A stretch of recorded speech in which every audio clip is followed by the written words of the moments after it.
family ties. Won't be seen tonight, so we can bring you a very special episode of The Gen X Files.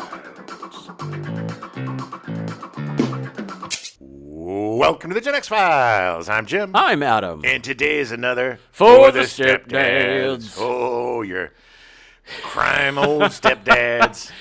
Yeah, this month was so much fun. Yeah. I love Sean Connery so much. I do too. Every time I see him, it's like, that is why he was a star. Well, he just was so good at everything, and it was a very subtle good, it wasn't like... Yeah, I feel like this month, the four movies we watched were all very different in showcasing his talents. Yeah. I think what was really fun about this month is a lot of the stuff that we watched was an older Sean Connery. Yeah. I mean, it wasn't like... It'd be great to cover him when he was young, but that's not really our generation. I mean, to a degree. Rainbow. Yeah, I mean, yes and no, but like most of his stuff in the 80s, he was older. And yeah. I mean, he definitely doesn't act older, but like he seemed older, he looked older, and well, especially in The Untouchables, he definitely had that.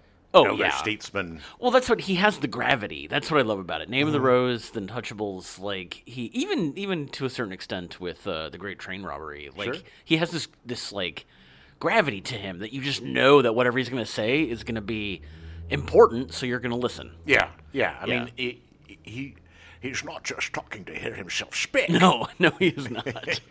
And then this kind of led to more roles like Finding Forrester and The Rock. It also just made me really want to watch more of his movies. And oh yeah.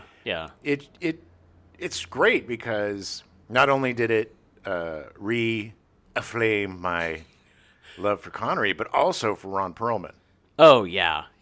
Oh my God, Ron Perlman's so good. And this is what I love about these four movies is that it's not just they weren't just Sean Connery vehicles. There weren't many that were. Like he wasn't a guy. He was a good supporting actor. He was a good lead actor with good supporting actors with him. Like he always just made everybody around him better. Right. And they did a good job of casting people against him that he would work well with. But I think he preferred more of an ensemble feel to being the main focus of a project. Because he really, when he was younger, James Bond, But it might, because I mean, he started with Darby O'Gill and the Little People. Maybe it was all the Little People. Yes. He was like, I got to be around people. Oh, I loved working with leprechauns.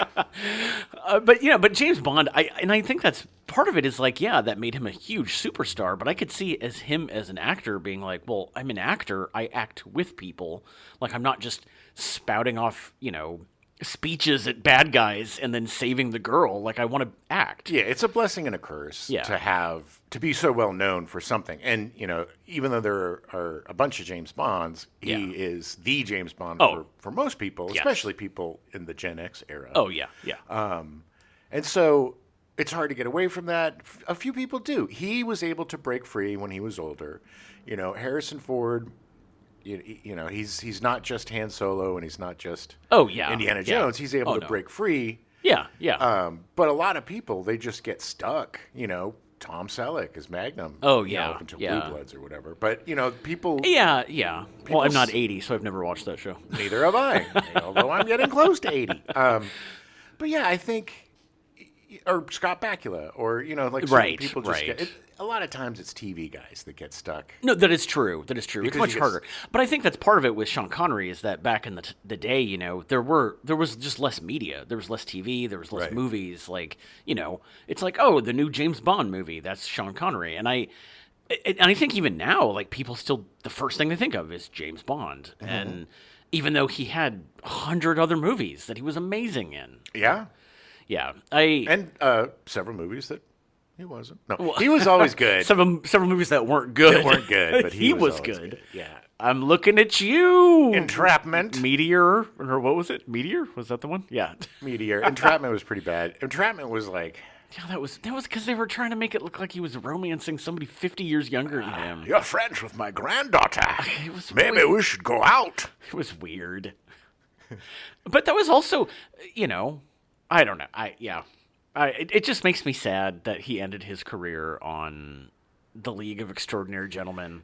On paper.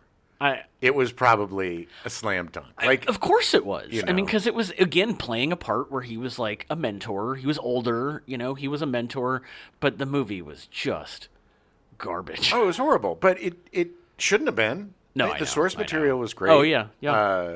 And the characters were great. It was cast pretty well. Yeah. Most of the people in it were good. Yeah. I mean, that's not, I'm fully blaming the director. It was just directed terribly. Is that Simon West? I think it was. Actually, was it Simon Kinberg? Who knows? Simon Kinberg. You learn something new every day. Yeah, it's just, I think, he was probably like, well, I got a franchise now, and yeah, it's something he can retire on, and or something he could have kept coming back and just doing, do a couple days, go play golf some more, and then be done. Yeah. But instead, he's like, this was awful. I'm retiring. Yeah, you don't deserve me. It's literally the movie that broke him. He was like, no, I'm good. I'm going to Barbados and hanging out. Ridiculous. But it was so great. It was so great to see these movies. I really, really enjoyed. The one surprise for me was The Name of the Rose, because on paper it seems like something that would just be garbage. But it was so good. It was done so well. I think Outland for me, because that was the one that's been the longest that I've seen it, and because I watched The Name of the Rose a few years ago, maybe 10 years ago. 10 probably. 10 or 15. I don't know. 10 or 15, probably 20. It was probably 1945. Maybe. But I saw that as an adult, and I enjoyed it. And I saw the other movies as an adult, and I enjoyed them. Right. And I had not seen Outland as an adult. Yeah. But I enjoyed it even more because there was a lot of complex things that I didn't probably that you weren't care about picking when up I was on. 8 or 10 or whatever. It was great. I knew it wasn't a surprise for me because I love sci-fi and I love Connery, and the concept of it was great. Yeah. But so I figured I was going to enjoy it. But it definitely had one of the best Connery scenes I've ever seen, where his wife is telling him that she's leaving and he's just reacting. No dialogue, just reacting. It is so brilliant. Big grin on his face. Yes, I'm finally free of the battle axe. They pan down to the woman giving him a blowjob. Oh, God. Like it was, No, it was the doctor. It was such a good. It was just good. It was such a good. He was a very complex character, and I love watching good actors with good meaty roles really dive into it. And it's a great example of a space western. Yeah. Yeah. And it really has the vibe of that, plus the hard sci-fi, which we both love. Yeah. I just like saying hard sci-fi because it sounds dirty. Yeah, get your sci-fi hard. Okay, all right. But yeah, I loved it, and we're gonna have to do another Connery month pretty soon. I know. There's so much more. It's so funny, and no plans of doing any James Bond stuff. We gotta do '90s Connery, which is like The Rock. Yeah. Oh yeah. Well, it'll be fitting with our upcoming June Doom 3. Yeah. With all our 90s June Doom movies. Yeah, we should do next year June Doom movies that doomed people's careers. Oh, that's brilliant. That is brilliant. Oh God. Oh man. So we can cover the League of Extraordinary Gentlemen. We really lucked out this month. Every one of these movies was great, and if you haven't seen them, you should watch them. Yeah, find them. They're not always the easiest thing to find, but definitely worth seeking out. Yeah. Even The Untouchables was a little twitchy. Yeah. I mean, I think, as of this recording, I think it was still on Amazon Prime. Was it on Prime that we watched it? Yeah. I think I'm going to get Outland to add to the hard sci-fi collection. To go with your Alien and Blade Runner and The Thing. And do a whole marathon of 50 different movies that tie together. Yeah. I mean, I don't know. I mean, it's maybe have movie months where it's Yeah, there you go. It's just funny when we're working, I'll kind of flip through Facebook clips or something. Yeah. And a lot of times they'll play a clip of a movie. Yeah. And I'll be like, oh man, I should watch that movie again. It really, they picked the right clips, or it's like something I haven't seen, but the clip's really good. Yeah. I gotta find out what that is. My Facebook feed, like, I'll randomly, apparently I liked like a John Candy group or something. So now there's just like every other post is from groups I'm not a part of, but like suggestions of like, here's things. And they talk about movies, and I'm just like, oh my God, I haven't seen that in so long. Yeah. Like, I want to see that. It's just too many. Yeah. And I'm still trying to do the thing where I'm watching movies I haven't seen. Yeah. Yeah. And then just, lobbying for certain movies I want to see for the show because I just basically want to watch the movie. Right. Yeah. And I don't, I wish I had more time to watch anything. Yeah, you've been busy this month. I've been very busy this month. Haven't had as much time to watch stuff as I want to, but Well, let's get into some movies. We watched a couple of movies this month. We watched I watched, what is it called? The Players. It just came out on, I think it was on Hulu or something. Netflix? Maybe Netflix. I don't remember. Anyway, it was in the theaters. It's about a millennial younger crowd. Yes. And like, apparently their whole group, all they do is they run scams. They run plays. Yeah, they're like, it's all like wingmen of like, and women. We're going to do the double dabber jibber Jew. Yeah, so everybody get into places and everybody it's just, do your thing because I want to go get laid tonight. Conning people into having sex just isn't that funny to me anymore. Yeah, it's weird how like that just seems really bad, and then makes every character that does that almost unwatchable. Yeah, they weren't very likable, and it's a shame because was it Gina Rodriguez? Is that the name? I think so. Yeah, the star. I don't really know her. I don't know what she's from. Yeah, I don't think I've seen her in anything before. I mean, she seemed kind of familiar, but like I don't know what she had done before. She's fine. I wasn't blown away by her. No, I mean... But her character's also kind of repulsive. And all four of the quote-unquote leads were all... They all had some qualities. It was like, there's entertaining in certain ways, but they just weren't written well. They weren't fleshed out well. Or acted well. It was just not done, directed well, or written well. And it's got Damon Wayans Jr., who I love. He was great on The New Girl, and he was great in that Cops movie with... Jake Johnson. Where they found the cop car. Right. Which was hilarious. To be honest, in Players, he was my favorite actor in Players. Like, I thought he did the best of all of them. Same, but he was still muted, and his character had this weird sheen on it that made him kind of unlikable, too. It was such a terribly written movie. It's so obvious in the first 10 minutes of what the plot is going to be, and then it's just waiting for them to play it out. Watching the trailer, we knew. Look, spoiler alert for a horrible movie.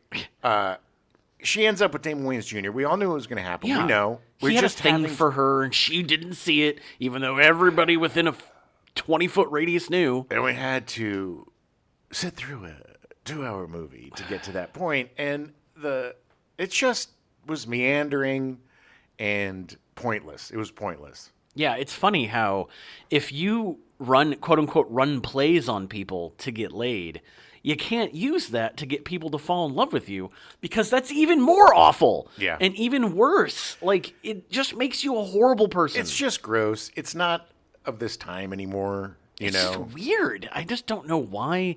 I don't know why this movie was made. I don't know either. And apparently everybody else agreed with us because it has like a 40%. Yeah.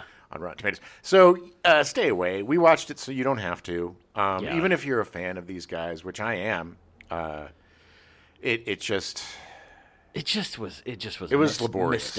Misstep. Laborious. Yeah. I watched a pretty fun movie last night. I'm doing this thing where I just randomly find a movie and I'll watch it. I'll watch a trailer and be like, screw it. I have no idea what this movie is about. Sure. I'm going to watch it. I did that last night with a Japanese movie called City Hunter. Oh. And I'm really glad that I did. It's on Netflix. It's from 2024. No, At least it says it is. I'm not sure. It might have come out in Japan. Yeah. Released here in 2024. But it is an 80s American action movie told in Japan. Wow. All right. And it's like it's almost insulting the way that they see us, but it's also really funny. It's just, so it's about this detective called the City Hunter. I don't know if he has powers or not. He's just a good fighter and stuff, but he's also a cad. You know, he's really into boobies, apparently. And he's just very kind of aloof and kind of a jerk. Yeah. And his partner gets killed, and his sister wants to avenge his death and find out whatever. But, you know, the guy, City Hunter, is just like, whatever. It was weird because the brother's dying words are like, look after my sister. She's adopted. Tell her. It was weird. There's a lot of complicated things that really didn't make a lot of sense. Didn't really. Doesn't matter. It doesn't matter. But so he dies, and then the City Hunter is just like, whatever, and ignores. He's just getting drunk and hanging out with women and totally ignoring this woman who's getting really mad at him because she wants to, you know, go after these guys. Right. So then finally he does. The action was great. The fighting was great. Totally over the top. Right. Totally dumb. But if you want to see the Japanese take on an 80s action movie, this is definitely worth a look. I had a lot of fun watching it. It's stupid, just like an 80s. You know, it's got it works so well because they completely embraced the joyous stupidity of that type of genre. Wow. Yeah. And I'm really glad that I watched it. I really enjoyed the lead. I also really liked I like both the leads, the calendar man, the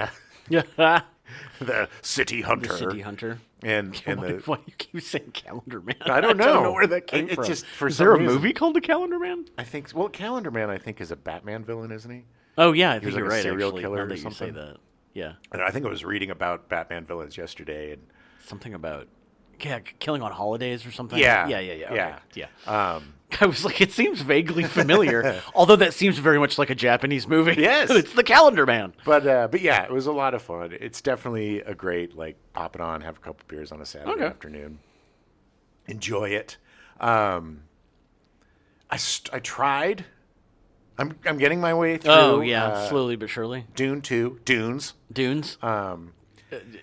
Money sign. Yeah. Dollar sign, dollar bill, baby. Yeah, I get it, okay? I get it. I get people love Dune. I don't. And no, I understand. Look, I love Star Wars. People don't love Star Wars. You know, there's things that I love that people don't love. I think a lot of Dune fans are a little snooty. This is the difference, though. If you love Star Wars, people are like, okay, you love Dune and you don't love Star Wars, people look at you weird. Okay. I get something's wrong with you. Sure. I have a lot of friends I had a lot of friends growing up that were Dune heads who Duniacs? Duners. Duner. Yeah, I'm a Duner. Who begged me to read the book. I've had myriad of copies given to me. But and I've gotten maybe 200 pages in, 150 pages in, and I just get so bored. Yeah. And this movie, it is Timothée Chalamet. Timothy? I think it's really pronounced Timothée. Timothy. Because he says everybody pronounces his name wrong, so I think it's Timothée Chalamet. It's Timothy. Well, I'm going to call him Timothée Chalamet. I'm going to call him Timmy. Timmy Shimmy. There you go. Timmy the Shimmy. Look, he's a good actor. I haven't seen him in a ton of stuff. But it's just this part, there's so much gravitas to it that I don't know. He just seems so not tough. He doesn't seem like a warrior to me. He seems more like Willy Wonka, I guess. Kyle MacLachlan. Okay. Fair enough. Touche. But I will say Kyle MacLachlan pulled it off a little bit better for me. That's what I'm saying. Than him. And no, look, his performance isn't bad. He's a fine actor. Sure. It's just the material is just boring. I don't care. It's just so much sand. Austin Butler's character is ridiculous. Dave Bautista's in it. Where's your big head? Sorry. Dave Bautista, yeah. Everybody's in it. Everybody. Is Duncan Idaho in it again? I didn't see him yet, but Josh Brolin is back. Yeah. But I also don't understand, right? So, like, maybe I just didn't pay attention to the first one, and they don't have any sort of like previously on Dune to catch you up. All I know this is all still just from the first book, right? I think so. God. I don't know. That means there's going to be like 20 of these movies. Stellan Skarsgård is the big, he's fat the Baron or the Baron Harkonnen, Vladimir or whatever Yeah. of the Harkonians. And then Austin Butler is one of them, and he has to do this Wait, fight. Austin Butler's in it too? Zendaya's in it, dude. I knew Christopher Zendaya was Walken's in in it. Christopher Walken's in it? Florence Pugh is in it. Leia Seydoux is in it. Rebecca Ferguson is in it. I'm sorry. Tim Blake Nelson is in it. Okay. Were we the only people not in this movie? Yes. Dude, Daniel Dalmatian, however you say it, from the Devil movie. Dalmatian. Yeah. Sure. I don't know, man. Wow. Everybody is in this movie. That's crazy. But I still, like, Javier Bardem is, like, laughably bad in this, in my opinion. yeah. And I love him. Yeah, he's a great But actor. his character is, like, the zealot, and he plays it so overwrought. And Yeah. I don't know. I think I have maybe an hour left. I've been creeping through it. Like, during lunch and stuff, I'll watch a bit and then be like, meh. I get bored and turn something else on. But it's just, look, it's directed nice. It's pretty. He's a fantastic director. But it's just, to me, it's just boring. I don't care. I don't care about the Spice Wars. I don't care about the different factions. I don't care about the prophecies. I don't care about any of this stuff. It's just a big sandy mess. Right. That a big worm shows up every once in a while to cause some havoc, and everybody wants the spice. I don't know. And then people want to marry people, and he's got to marry somebody, but he loves Zendaya, but he's going to have to marry somebody else, and everybody's against everybody, and there's just all of this backstabbing and baloney, and it's trying to be Shakespearean, but it just seems like a boring piece of ass. I know that I'm in the minority on this. I'm going to finish it, because I've already started it, but I think there's going to be a third part as well. I don't think they finished the first book. Probably not. But people love it. Look, everybody is ecstatic. I've heard that the second part's better than the first part. Well, it couldn't have been much worse. I don't know. It's just a snooze fest. And I know people are like, well, you don't get it intellectually, or you're missing the point of this or that. And it's like, okay, fine, I'm a dum-dum. But it's not for me. It's not for me. I'm just saying it's not for me, and that's fine. Not everything's for everybody. I saw a friend of mine posted he had gotten the original paperbacks that had come out for like 40 years ago. Like he found them and he was so excited and had his picture of all 6 books that Frank Herbert had written. And somebody was like, oh, the 6th book is like my favorite. And it's like Godhead of Dune or something or whatever. And then he goes, actually, the 5th book, Chapter House Dune, is my surprise masterpiece. And I was just like, why? Why? I don't know. How do you get that? Look, I love the Dark Tower series. That's my favorite book series of all time. Not everybody loves that. Yeah, but that's at least accessible. Yeah, I guess. I mean, Dune is very specific for a very specific type of person. Maybe I haven't tried to read it in like 20 years. Maybe I need to try to read it again. Maybe we'll both try to read Dune. I think what really turns me off about it is the people that are really in it, the Duners that are really into it, are so into it. And it's like, oh my God, calm down. Yeah, they're a little snooty about it. I mean, look, let's be honest. Fanatics are fanatics. But certain things that people are fanatical about are annoying. My actually favorite thing, though, that's come out of all of this is that there's so many Star Wars fans that are like, oh, Dune's just a ripoff of Star Wars. And then the great meme that's like, yes, because Frank Herbert spent all his royalties on a time machine to watch it in 1977 and go back 13 years to 1964 and write the original Dune. Okay, I will try to get through the book again. I'll go to the library and I'll get the first book. I do want to watch the movies. I'm curious because I like sci-fi, but I just... It's not a bad movie, okay? It's directed well. It looks good. I have a problem with some of the performances. Yeah. And I think that's probably just me. Or they're just not written well. Well, that or it's just there's a character called Duncan, Idaho. I know. There has to be some Dooners out there that are listening. Please tell us why. Yes. Please give us your theories and your theses. Email us at genxfilespodcast@gmail.com and tell us how wrong we are. Please do, because I want to know. And like I said, I know that I'm in the minority on this. I know that it's me against the world on this one. But no, I'm right there with you, man. It's not just you. We're there together. And the truth is, Lincoln arms, kicking Dooners in the butt. Okay, so wait, speed bump though, because we were talking about Josh Brolin. I found out an interesting fact about Josh Brolin. Did you know in No Country for Old Men, they originally were casting his father, and the agent called the wrong Brolin, and he came to work, and they were like, "You're not James." And he goes, "Okay." They literally rewrote the script because it was supposed to be a guy 30 years older.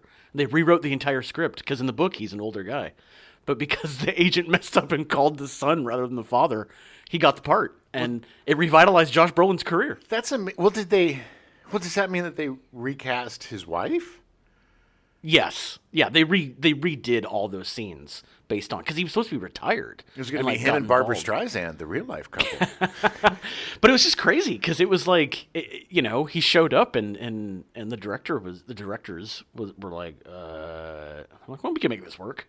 That's hilarious. Yeah. I had no idea. But because his career was kind of faltering at that point. Sure. And then it was like, well, he's in this movie, and it was weird, and that's all it took. It worked, but I mean, it was just crazy that it was like, yeah, an agent messed up. He is an interesting dude. Like, he writes poems about people on set. Oh, yeah. And there's a guy I would love to have dinner with. Yes, agreed. He seems fascinating, and not in like a pretentious or gross way. No, but no. Growing up in Hollywood royalty, as a nepo babe, and then going from Goonies. Oh my God, he was so good in Goonies. To like not a lot. No, his career kind of fell apart. I mean, not fell. You know what I mean? Like he just wasn't getting the parts in getting the work. But he just seems like a really interesting dude, and his approach to life seems very unique and interesting. Yeah. I'm going to use the word interesting a lot. Please. Because it's interesting. 100%.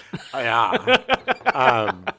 But yeah, he's fascinating. He's somebody else that I would like to. We need to cover more. I mean, we got to do the Goonies at some point. But he might be a good choice for Roland Deschain. Oh yeah, yeah. He or Timothy Oliphant, I think, or Timothée Chalamet. Well, as the young, honestly, as the young Roland. There was something I just watched recently. Maybe that's a movie I watched this month. That it was the first time I actually saw Timothée Chalamet in anything, and I don't remember what it was now. Was it Little Women? Oh yeah, that's what it was. Yeah. Yes, it was. We talked about it already. Yeah, he's a little guy. It was so weird because I know him, but I literally have seen one movie that he's been in. Well, he kind of just seemed like he appeared. He was a star. Like suddenly he was in like 40 movies. All of a sudden people are like, here's your new star. It's Timothée Chalamet. Hollywood machine. Turn him out. Yeah. Watch Dune if you like Dune. Stay away if you don't. Yeah. Another movie. Okay. I watched, so you don't have to, Madam Web. Now I'm going to say, I enjoyed Madam Web. I kind of want to hate watch it. Hate watching Madam Web is fun because it is so relentlessly bad. Right. Main villain is horrible. Probably the worst Marvel villain ever. Oh, yeah. Just laughably bad. Not a good performance. Oh. Who cares? The real villain of the movie is the writer. Yeah. It's just so dumb. And, man, Dakota Johnson was cut from the same plank as Kevin Costner because talk about wooden. He was working with my mother in the Amazon studying spiders when she died. Which that line isn't in the movie, by the way. Oh yeah. It was just in the trailer. It was just in the trailer. And what's so funny is these poor girls. The ones that play the quote-unquote superheroes? The supporting cast. Right. So you just see them as their superheroes in, like, flash forwards. Just quick because of the way the movie is set up. Because they have no powers yet. And there's no, explanation of how they get the powers or why they're going to get the powers or why they're with her. It just doesn't really make any sense. And it's like the little bits with them with the powers looks fun. Like they look cool. Right. Sydney Sweeney looks badass as Spider Girl or whomever she's playing. Right.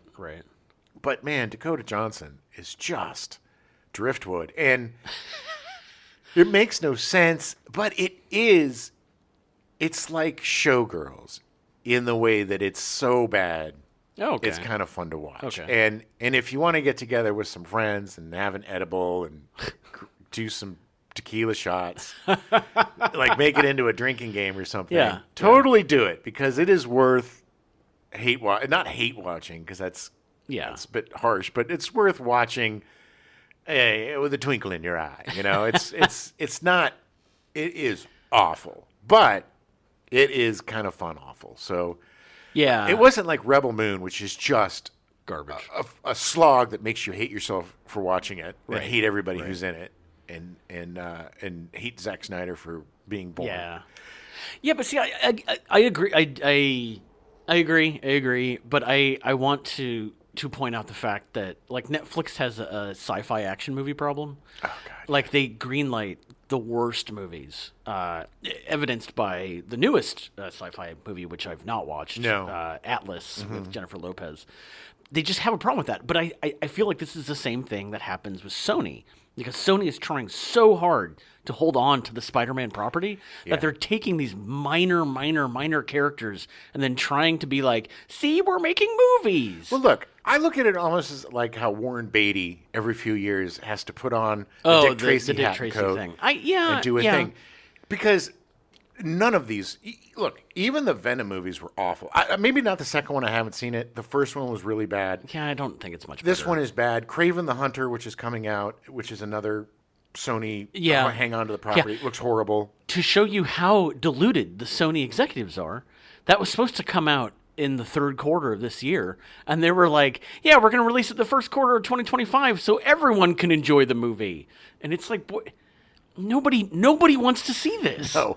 And it's also, it's almost like opposite world. Yeah. Where Kraven the Hunter has a lot of really good stories. Yeah. And he's very cool. He was absolute, he was an amazing villain in Spider-Man 2, the game.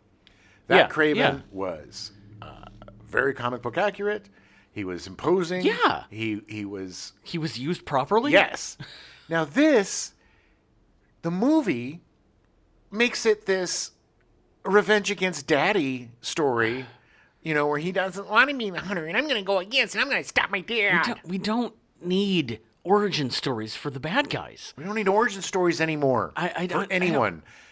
If we don't need any more Superman, Spider-Man, Batman, Wonder Woman. We need no more backstory. We all know the story. But this is Sony has to. They has to. Otherwise, they has to.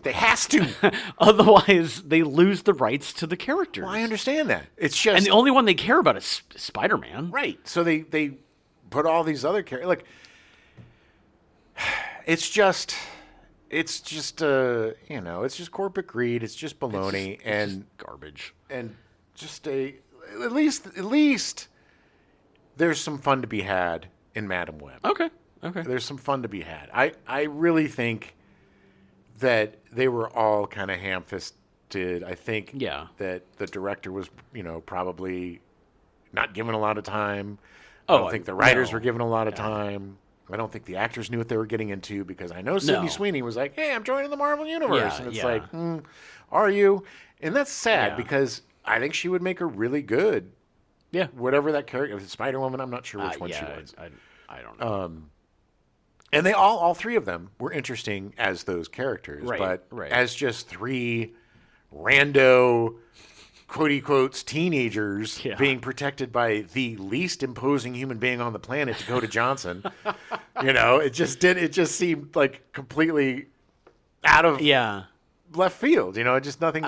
Look, if you read a comic book and you see an old lady character that can predict the future that hangs out in the web 99% of the time, and you cast Dakota Johnson as that character, you might be a Sony executive. Well, then at the end, too, like, something happens. She gets, like, shot in the face by fire or something. So at the end, she's like blind and I think maybe paralyzed. Yeah, that's how the character's supposed to be. Right. So I guess that's her origin, is like she becomes whatever. So then in future movies, she's just sitting around. And it's like that Denzel Washington movie, the Bone Catcher or whatever. Bone Collector. I like that Collector. movie. I'm just hanging out. I'm paralyzed. Look at me acting. But I like that movie. It's really awful. Sorry. That movie's not great, but I really like that movie. And it's an interesting portrayal by him because he wants to die. Well, yes. As any of us would. And I mean, I'm sorry if I was paralyzed from the nook down, and then Angelina Jolie comes in and revigorates his quest for detective work. His quest, right? That's what he calls it. His quest. Oh, I'm gonna look at my quest. Anyway, that's a much better movie than Madam Web. I don't disagree. Denzel Washington's a good actor, and Dakota Johnson is Dakota Johnson. You know what's funny, though? Is Dakota Johnson, when she first started out, and she was a little pudgy, and she was on sitcoms, I think she was on Happy Endings or one of those cult sitcoms that everybody liked. Okay. She was funny. Yeah. And she was good as like the, not as the friend, but she was really entertaining as a sitcom girl. It sounds really sexist and awful the way I put it, but as a sitcom person, sitcom actor, she worked really well, and she wasn't, she was just a human being, right? And then when she, got into those gray movies, the bondage movies. Oh, that's right. That's who she is. Okay, now suddenly I know who she is. I didn't realize that was her. Yeah. Okay. And then that just kind of changed the trajectory 50 Shades, of her career. 50 Shades of Grey movies, yeah. It changed the trajectory of her career. And personally, I think it was the wrong trajectory to go. I think she did much better as a sitcom actor, comedian, and whatever. I mean, she has a career. God knows she'll eventually probably be back in that. Let's hope. She can be in Madam Web too, and then give up movies entirely. She just seems very disinterested in everything, right? Like as a person, like disinterested in being interviewed, disinterested in being in movies, disinterested in the movies she's in. Yeah, she just seems kind of like put upon. Right. You don't have to do it, Dakota. You can go in. You don't have to go into the family business. Right. You can go do something else. Go be a doctor. Be something. Go work for NASA if you don't like it. Well, okay. What TV have you been watching this month? Let's see. Well, I finally got on board years and years late of Killing Eve. Yeah, I actually started watching that. I convinced you to watch it. You did? Because I started watching it. I've been giving platelets to the American Red Cross, and you get 3 hours to sit there, and I just watch episodes of Killing Eve. Humble brag. Yeah, well, I'm helping people. What are you doing? I'm hurting people. That's not a humble brag. That's just bragging. I save cancer patients. I give people cancer. Right. So we have to balance out the universe. They give me T-shirts. That's part of the reason I do it. So, yeah. And actually, and surprisingly enough, you do get some money out of it. Nice. But anyway, but I started watching it there. I saw it was on. Someone had talked about it or something, and I was like, okay, I'm curious. It was because it was really big in Britain, and a couple of the British shows I watched, the game shows and things, would reference it, especially Sandra Oh. And I was like, oh, okay, what is this? Like, I'm curious. And man, Jodie Comer. Good Lord. I had no idea who she was before this. No. She's amazing. No. I'm not the biggest Sandra Oh fan. She's very hit or miss for me, but she was great in this. Yeah. In this. She's fantastic. Yeah, they both are amazing, and the great chemistry. All the supporting cast is great. Constantine with his laugh. Oh, Lord. He's such a good actor. I know. It's like, easy, buddy. He's so good. I did not love the ending. I haven't seen the ending yet. I'm curious to hear your thoughts. We had a friend who wasn't a big fan of the last 2 seasons. I enjoyed both seasons. I'm about 2 episodes into the 4th season, and I think I understand what he's saying. Like, I'm definitely ready for it to be done. One of the problems that I have with it is that I think that the big bad isn't that interesting. The 12. I don't think the 12.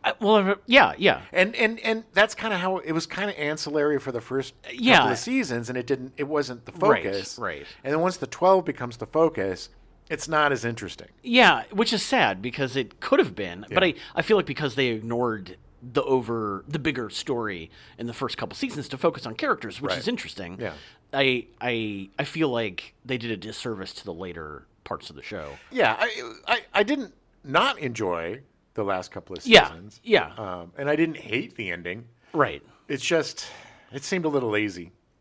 Yeah, I'm kind of at the like it's like the ultimate will they won't they, and it's like just goes on and on and on and on and on, and I by the fourth season I'm like, okay, like this is part of the reason I was like, oh, they need to around the end of the second season I was like, they really need to focus more on the 12. And well, I also wonder how much Phoebe Waller-Bridge. She only wrote the first season. Yeah, so I mean, they have a different showrunner every season. Yeah, different female showrunner every season. And I think who they picked for the third and fourth, they weren't as strong as 1 and 2. Although the third was good by the end. It was interesting, but it also was very odd because the guy who wrote it, these series of Villanelle novels, the way it went was that he released them as ebooks, like short stories, and then the show came out and then someone was like, we're going to publish this as one novel. And they did. And it worked. And because the show was so popular in 2018, he wrote 2 more books. Oh. And they based the later seasons off of those books. Oh, okay. But definitely the 4th season is the end. Like, that's it. Well, I mean, yes. Yeah. You'll see why. Well, I mean, I assume that there's going to be... I mean, the show is not shy about killing off characters. So it isn't, especially in the 4th season. And that's also a thing where it's like, I think they went a little bit overboard. Oh, really? But still, I really, really enjoyed it. I thought it was great. I'm a lifelong Jamie Comer fan now. Yeah. I want to play Alone in the Dark, the video game that she stars in with David Harbour. She just got cast in the new Knives Out movie that's coming out next year. Yeah. She was. If you don't know who she is, she was also in Free Guy with Ryan Reynolds. Yeah, the video game where player, he plays the NPC. I think she's a player. Yeah, but she had like life. Purple hair or something. And I mean, look, people change their hairstyle. I have like hair blindness. Like, she looked very different. Their hairstyles, and it looks, Also, I had no idea who she was when I watched the movie. Right, because I had missed the Killing Eve train. But like, I think what happened with Killing Eve too. It's like what happened with The Office, the original Office, the English Office. I think it won some Emmys. Yeah. And then people were like, "Oh, we have to watch it." Yeah. And then, it kind of became this thing. Crushed under its own weight. Maybe, but I still. Again, but yeah. I mean, I'm still enjoying it, and I'm gonna finish it. I just haven't had time. It was good. I also watched the second season of Mulligan. Yeah. Animated show about the aftermath of an alien invasion. See, that sounds fascinating. I'm gonna have to watch this. Well, it's very funny. Mulligan is played by Nate Faxon. Is that his name? Yes. He does the voice work on Disenchanted. He plays the little elf, Elmo or Elvo. Elvo. Yeah, I think it's Elvo. On Disenchanted. He was in Our Flag Means Death. Yeah, he's the blonde guy with the effed up teeth. The goofy. He's just looks like he does no idea what's going on ever. He's like, he'd be a pretty handsome guy if he got his teeth fixed. Did he work with Adam Sandler or something? Maybe. No. Yeah, I think he was in some of his movies. Or he shows up in everything. Yeah, everything. But he's very distinctive voice, and he's funny. He's really funny. Very funny, and he plays this Boston guy who threw this grenade that blew up the ship. It was like totally by accident, so they make him president. Oh. And then kind of like Independence Day, but he survived. And and Randy Quaid became insane. Yes. Well, Randy Quaid's insane in this one too. No. And Dana Carvey plays the vice president, who's like this old school Republican who's trying to bring back old school Republican stuff. Oh, okay. And then you have Tina Fey playing a scientist. Oh, and it's in its second season. It is. Oh, okay.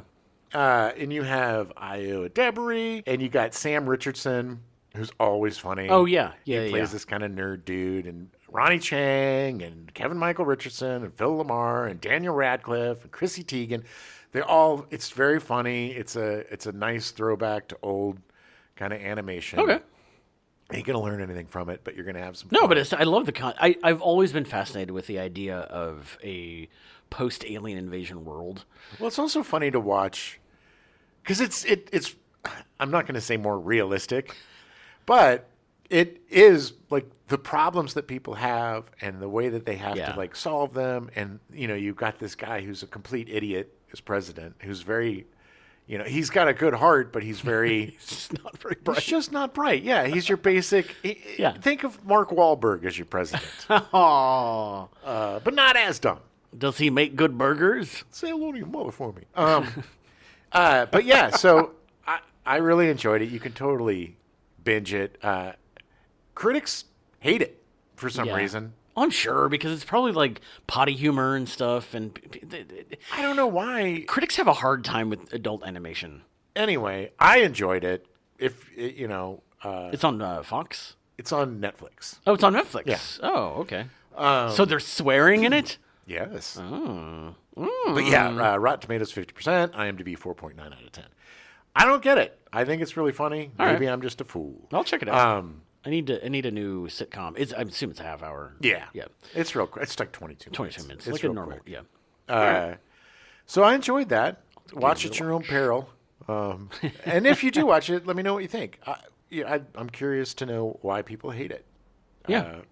I always am curious. I mean, look, I'm opposite man. I don't like Dune, which everybody likes, and I like Mulligan, which everybody hates. Video games. My indie pick of the month, I picked up on sale Killer Frequency. Oh, yeah. I still haven't played it yet. That was a recommendation from Phoebe's sibling, Newt. Yes. It's really fun. It's an 80s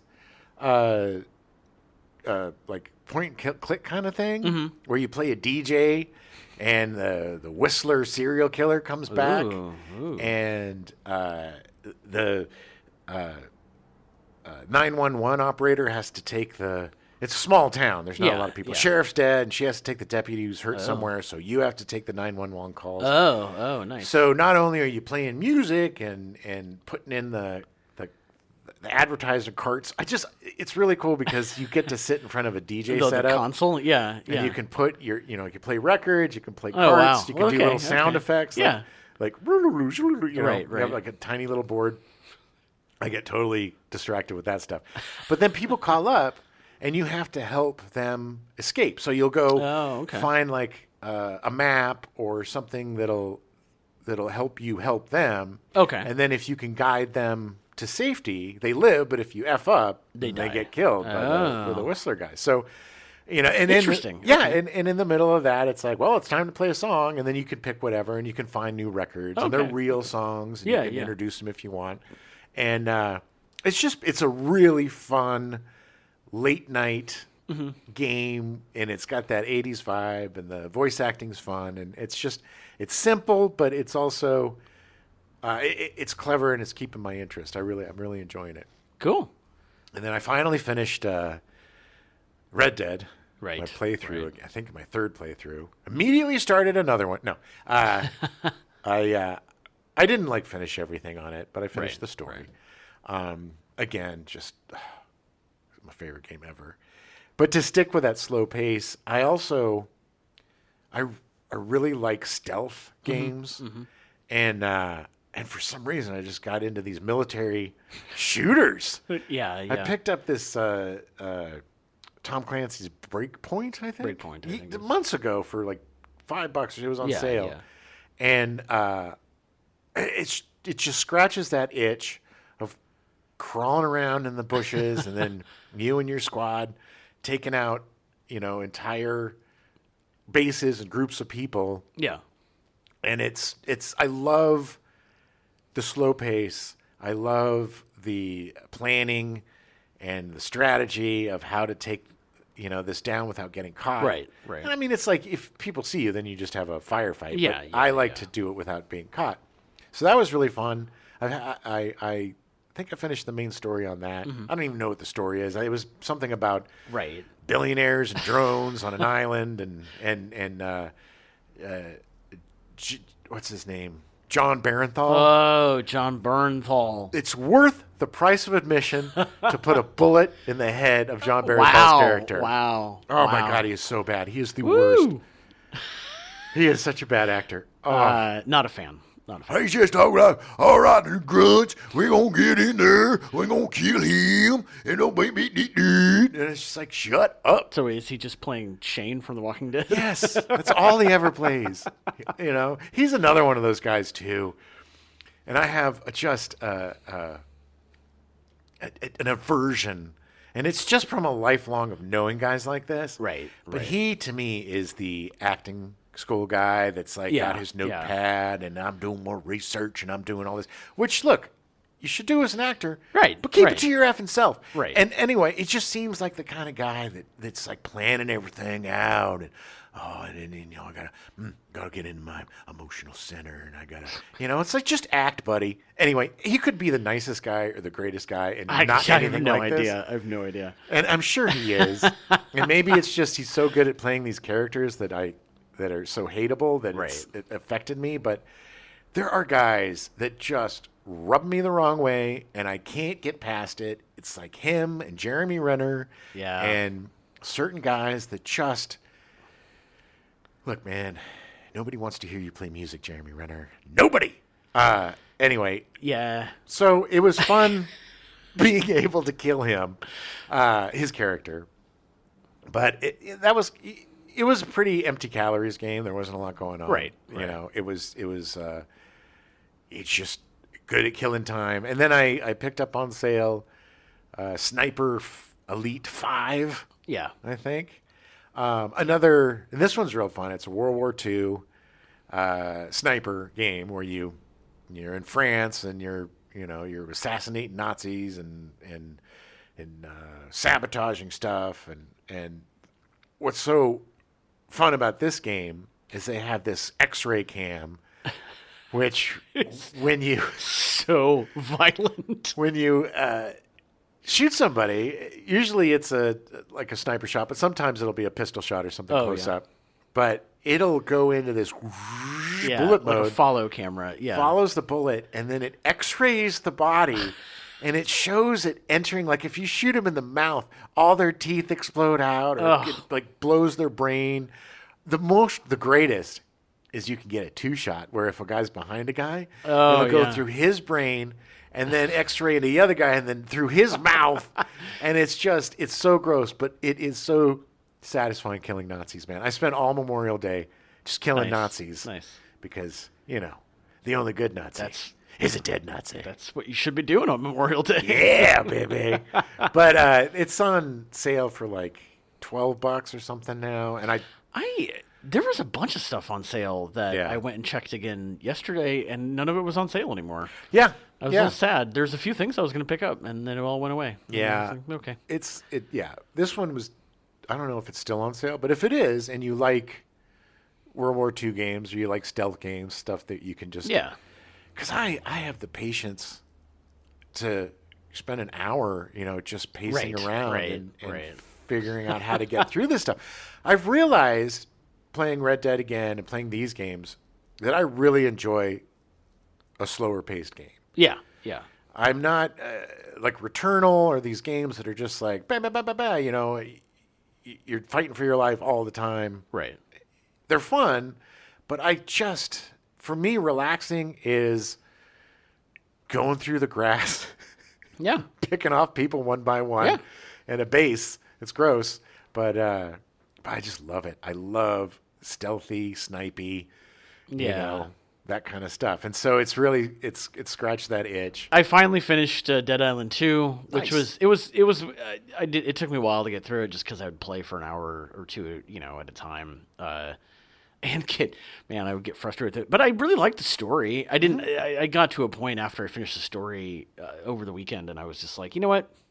I don't care about anything else, so I just deleted it, and it was done. But I'm really curious to see where they go with it. I don't know if it sold well enough to be able to do another one, but they definitely set it up for a sequel. Well, yeah, but it took 15 years to get this sequel. Yeah, I know. But it's not. But I feel like now it's like, okay, they might get a little faster with it. The DLC looks fun. If it, when it comes down to like $10 for the season pass, I'll probably pick it up because the two expansions look pretty. One is like a music festival. Oh yeah. And then the other one is this really, it's called House, Haus. There's Z or S, I don't know. House. Oh yeah, yeah, yeah. And it's like this creepy looking house thing. It looks very different.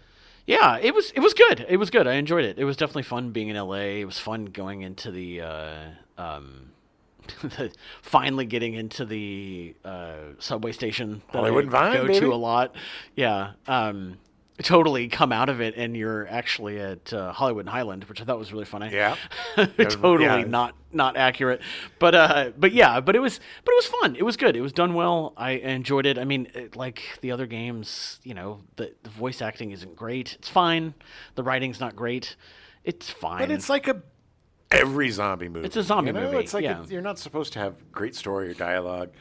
And the gore system was really fun. Oh God! And it was set up really well. Like there's a whole other, the whole, like, I don't know how much you remember, but like the black and white thing, like him changing into one of them and kind of being a hybrid, like zombie, whatever. But like every time he would talk with the others, like he would be in like black and white and all that, and it kind of gave me like I Am Legend vibes of like, oh, it's the next generation of like zombies that are intelligent and like whatever.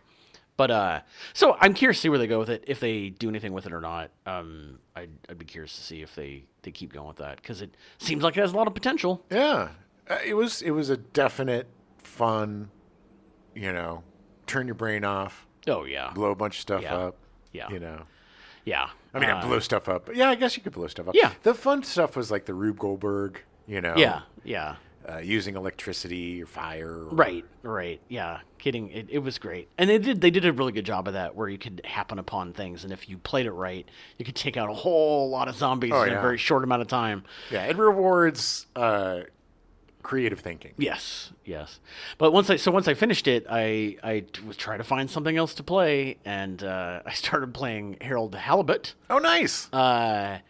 I got about 20 minutes into it, and it is a very depressing game. Oh no. So I want to keep playing it, but Yeah. it's a very slow pace, and it just wasn't what I wanted to play at that time. You should go for Hogwarts. I need to download it. Yeah. It was just something that I wanted to play something right at the moment. Yeah. And, but you're right. I should. That should be my next big playthrough. That's a fun one. I mean, it's also one of those two where there is too much. Yeah. But you can ignore the stuff that's not. The stuff that you don't want to do, you don't have to do. Yeah. The story is really fun. The recreation of Hogwarts is great. I really enjoyed that game quite a bit. Yeah, maybe I'll have to download that today. And Definitely in my top 5 for last year. okay. Of new games. But I do have other, like, Killer Frequency I need to play. I need to play Pacific Drive. Yeah. Road 96, which I downloaded a while ago, and I still haven't played that yet. Yeah. But most of these are, like, kind of slower paced, and I just wasn't. Maybe it was because of killing zombies. I was like, no, I need to go kill stuff, or whatever. But Fallout 4 too. You should try that. I know. I started to, and then it was like, I was in a weird mood on Sunday, and it was like, I don't want to get too involved in something. Like, I just wanted to pick something up and play. I almost jumped on GTA Online because nice. I was like, I just want to hop on and do something really quick, but yeah. Yeah, so yeah, that's been my adventures so far. Has just been every chance I get killing zombies. Good times. And I'm excited. I think it's coming out in July. They're finally doing another college football game. Right. I am so excited about that. Kind of like part of me is like, I think my college football passion has gone down a lot the last few years. Really? Yeah, like I still watch my college and I still enjoy it, and I still get that itch to play a college football sports game. What's the name of the coach that you always play? Jonas Wakefield. Jonas Wakefield. Yeah, it was my favorite part. My pseudonym I would use. Yeah, my favorite part of you playing the college games is my backstory of Jonas Wakefield during the season and his son. Jim would walk in, and while I was playing, because I would do these long, careers, and Jim would see me playing, and he would come in and just start improvising all of this backstory for the coach. It was great. Oh, you hated it. But I did. I really did. Well, because it got very detailed. And he had a lot of issues with his son. He did. And, I don't know if they were all... Do you remember the son's name? Oh, it was Joe. Jubal. Yes. Jubal. Jubal Wakefield. Jubal Wakefield. Yes. Yeah. I love the name Jubal. So hopefully by July, this is one of the benefits of the American Red Cross is that every time you donate, they'll give you like a $10 gift card. Ooh. And I'm able to put it on PlayStation, so I'm saving up nice. to hopefully get, I don't know if I'll have enough by then, but to buy this game. Because I tried to pre-order it, or like, I was like, oh, I'm curious. Yeah, $100. $99.99. I was like, what? How? And then I couldn't figure out how to just get the standard edition. Right. Which I still think is $70. But Yeah. it was just like, okay. Well, everything's 70 now. No, it was just funny that it defaulted to the super deluxe version, and I'm like, it's a college I just want to be able to like play college football. This bothers me. Yeah. A lot. Yeah. It really bothers me about Star Wars Outlaws is that there's like the standard version.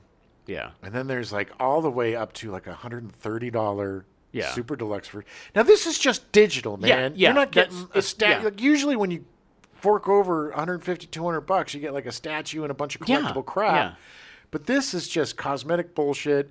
Getting the season pass and then this new thing, which is ridiculous for a single player game, is the early access. Like you're paying hundreds of dollars to play 3 days, before everybody else. See how cool you are to your friends? I get that for a multiplayer game. You get like a leg up on people if it's, know, whatever. Sure. Yeah, sure. I mean, I'm not really into those kind of games, so that doesn't affect me. But single player games with online always requirements. It's F you. Why do have to be online to play your stupid game? Right. They did announce the new games coming out for PlayStation Plus. I watched PlayStation Grenade. I watched a video for it. Me too. And I was like, okay. I was a little more intrigued after seeing the video because all of them are a little retro. Even the SpongeBob SquarePants platformer, it was like, okay, and you can get through it in like less than 10 hours. Yeah. The only thing is, interesting. I cannot stand the voices in SpongeBob. Oh no, I'm definitely not going to play it. I mean, I won't. But it was like at least it's like okay, that's cool. And then the final fight or whatever it was, the brawler one. It's like okay, it'll be a small game I can download, play for a while, and then get rid of. Definitely the wrestling game. I am assuming I will not play that. It looked bad. It looked like a early 2000s. Yeah, it was weird. It didn't have. I may download it and try it, but I have a feeling it's going to be one of those. It's like 40 gigs, and it's not going to be worth it. Yeah, I think in the Grenade video they said that it has like a 40 Metacritic. It was not a very well received game. No. I didn't even know that EAW was a thing. I didn't either. But the only one I'm really interested in is the side scroller brawler. Yeah, me too. That looks like it could be fun. I almost got the Teenage Mutant Ninja Turtles. Oh, the retro compendium thing, or with all of them. No, well that one, but there's also a new like retro side-scrolling. Oh, okay. Like a new game. Yeah. Yes. Okay. Because I love the old Battletoads and the old Teenage Mutant Ninja Turtles games. I might pick up the like the Contra collection thing or whatever. Yeah. Get that because those games are just like. Yeah, I'm looking forward to the brawler one because I love Double Dragon. I love those types of games. Yeah, when same. I was young. Yeah. So that'll bring back something. Yeah, I don't think I'm going to play the wrestling game. I've never. It just doesn't look interesting at all. It looks like just from the video that it's going to be hard to play. Yeah. Like the gaming controls are not going to be good. And the visuals just don't look. It just looked weird. Current gen. Yeah. It just looks kind of like a cheap ripoff of the WWE or whatever. Yeah. And I don't even care about those. Wrestling games never, the physics never seem to work right for me. No. Like boxing games or like the UFC games, there's just something about them that just doesn't seem fluid.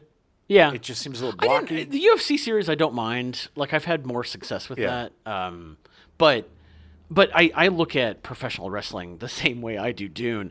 I just don't care. Right. I have zero interest in it. Yeah. I mean, I loved it as a kid. I loved it back in the day when you had, Andre the Giant and Hulk Hogan and the Iron Sheik and all these like great villains. And you're a kid and it's right.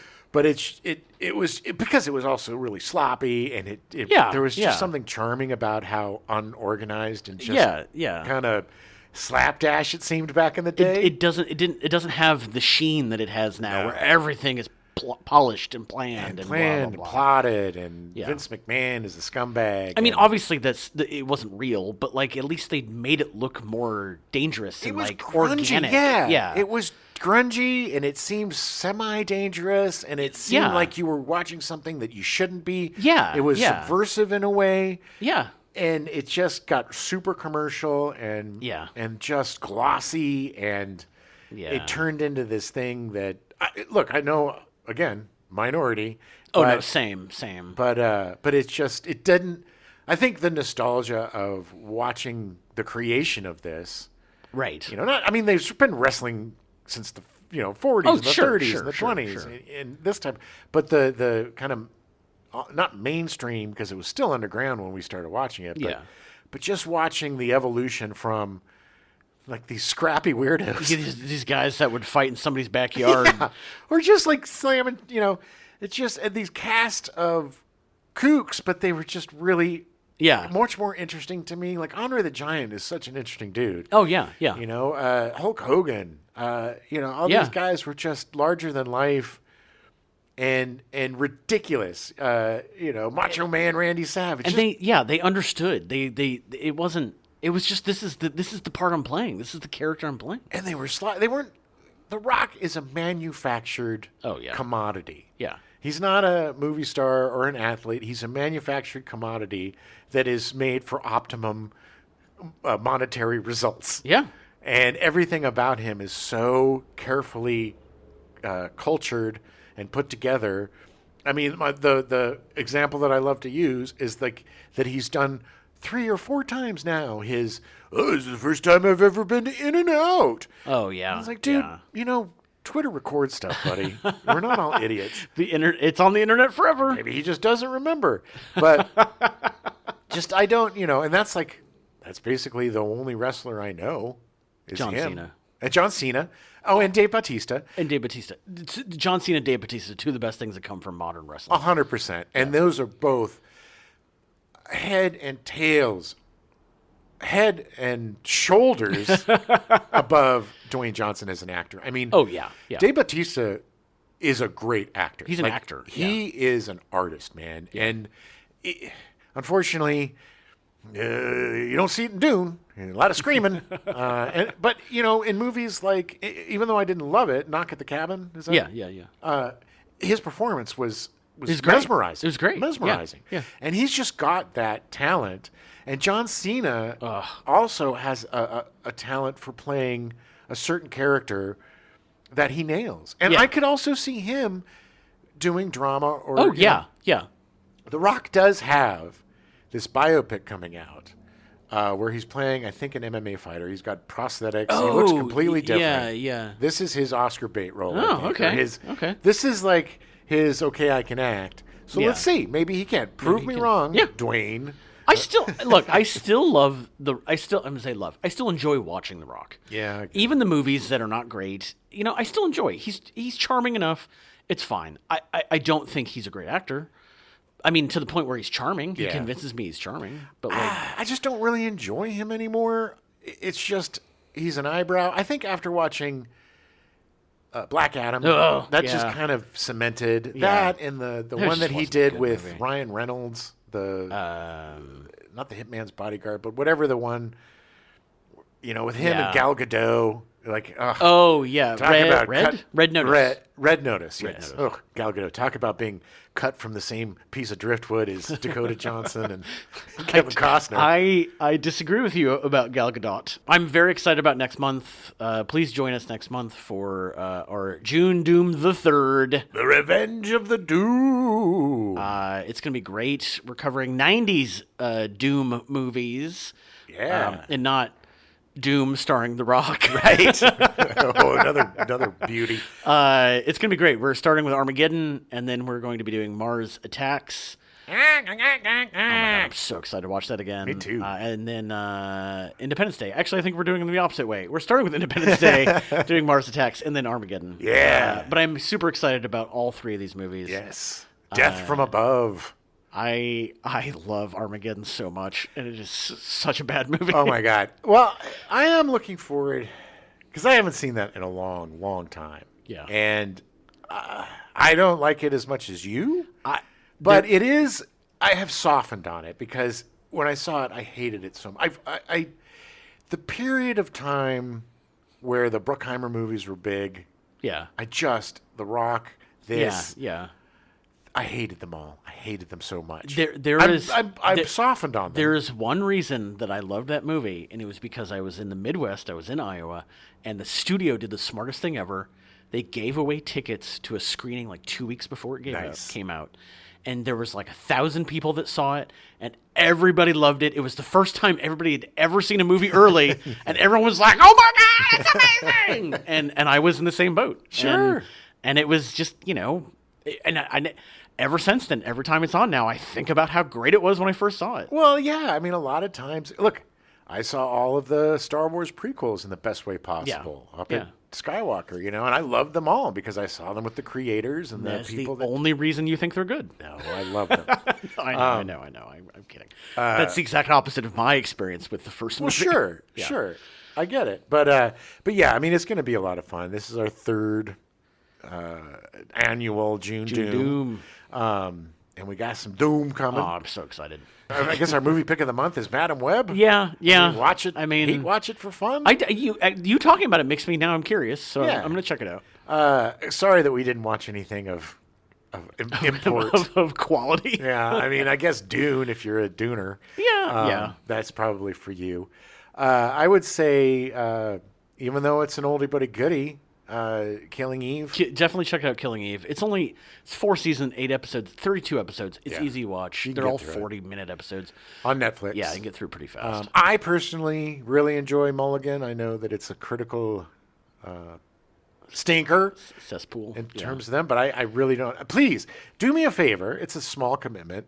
Watch some of them and then let me know. Yeah. Let me know why you hate it. Email us at genxfilespodcast@gmail.com. We want to know. And the game...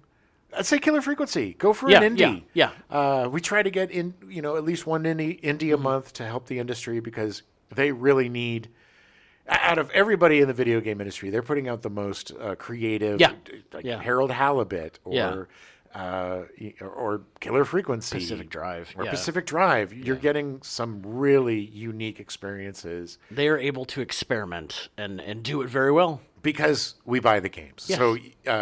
If you're a video game fan, get yourself an indie a month. Yeah. You can get them for, I think Killer Cheap. Frequency was like $3 or something. Yeah. Something. It's not, even just not on sale, it's like 15, and it's 100% worth it. Totally. Yeah.